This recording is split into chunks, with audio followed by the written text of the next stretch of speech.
صباح الخير على حبايبي الحلوين. أهلا بيكم في فقرة العب وتعلم مع موما. النهاردة هنتعلم إزاي نطلع المفعول به في لعبة إيه؟ المفعول به في خطر ولازم ننقذه. تمام؟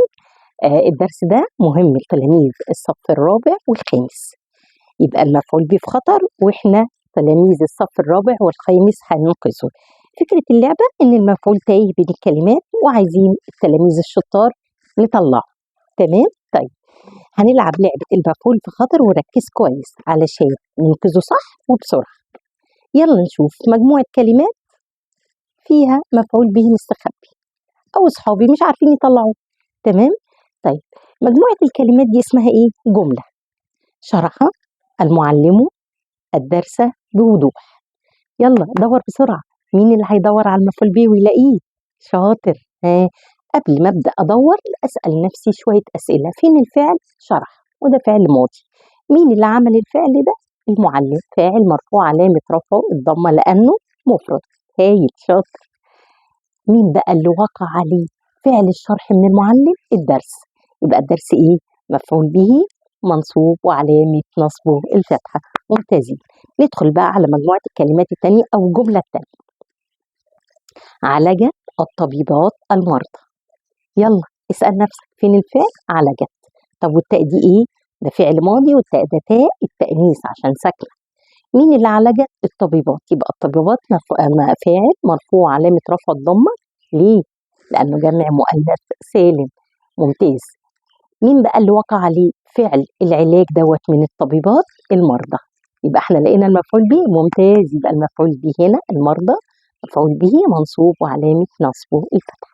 خلي بالك اوعى تنسى ان المفعول به دائما منصوب. طب يلا بسرعة نختار المفعول به وبسرعة.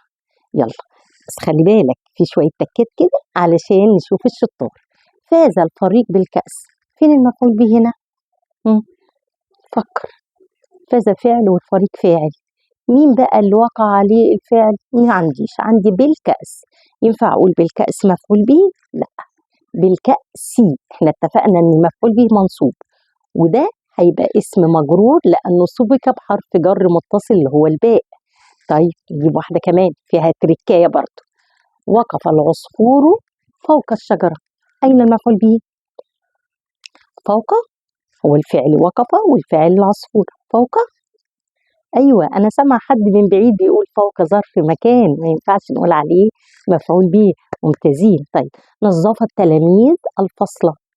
نظف الفعل والتلاميذ الفاعل. مين اللي وقع عليه فعل التنظيف؟ الفصل. يبقى الفصل ايه؟ مفعول به منصوب وعلامة نصب الفتحة. أنا مبسوطة منكم قوي. اكتب لي في التعليقات لو المعلومة وصلت لك، جمل فيها مفعول به واضح وصريح وجمل ما فيهاش مفعول به. تمام؟ واستنوني في الفيديو الجديد اللي جاي إن شاء الله. هنتكلم على بقية المفاعيل، هنتكلم عن المفعول لأجله وبراحتنا وباستفاضة.